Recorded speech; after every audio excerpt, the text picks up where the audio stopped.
ஊற்றலாம். அனைவருக்கும் வணக்கம் காய்ஸ். நான் குட்டி கிச்சன் ஆரம்பிச்சுக்கிறேன். வாங்க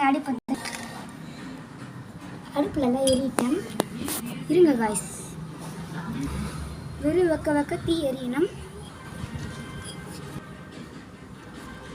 இப்போ பாத்திரத்தை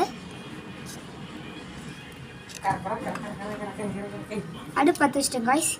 இப்போ எண்ணெய் செட்டி காய்ச்சிட்டு பிறகு எண்ணெய் ஊற்றிக்கலாம் காய்ஸ். எண்ணெய் ஊற்றிட்டேன் காய்ஸ்.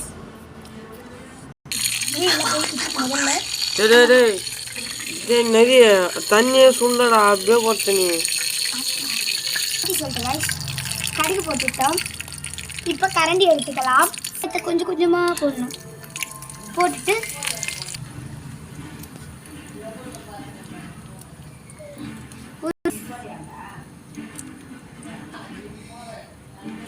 நல்லா கலாயிடுங்க. வெங்காயத்தை நல்லா விட்டு இருங்க.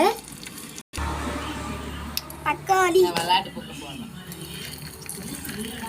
போட்டுருங்க.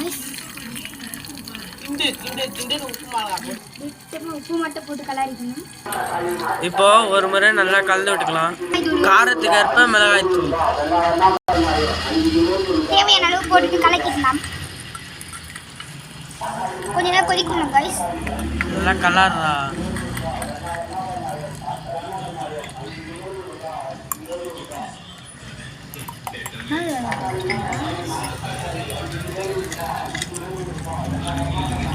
வெறும் வைக்கணும் காய்ஸ். இப்போ நாங்கள்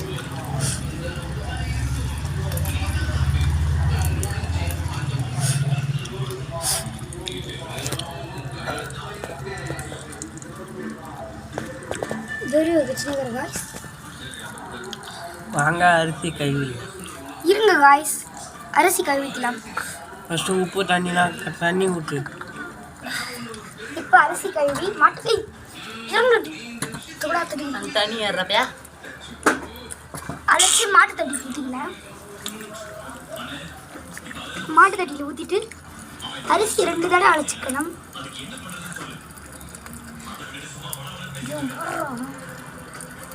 அரிசி 2 ஸ்பூன் கொட்டிட்டு உப்பு முதல்ல கரெக்டாக இதுதான்னு பார்த்து இப்போ அரிசி கொட்டிடுங்க. நம்ம இன்னைக்கு சேர்த்து வந்து யமலோக சமையல் தயார். இப்போ நம்மளோட வெஜிடபிள் யமலோக பிரியாணியை தம் போட்டுக்கலாம். வாங்க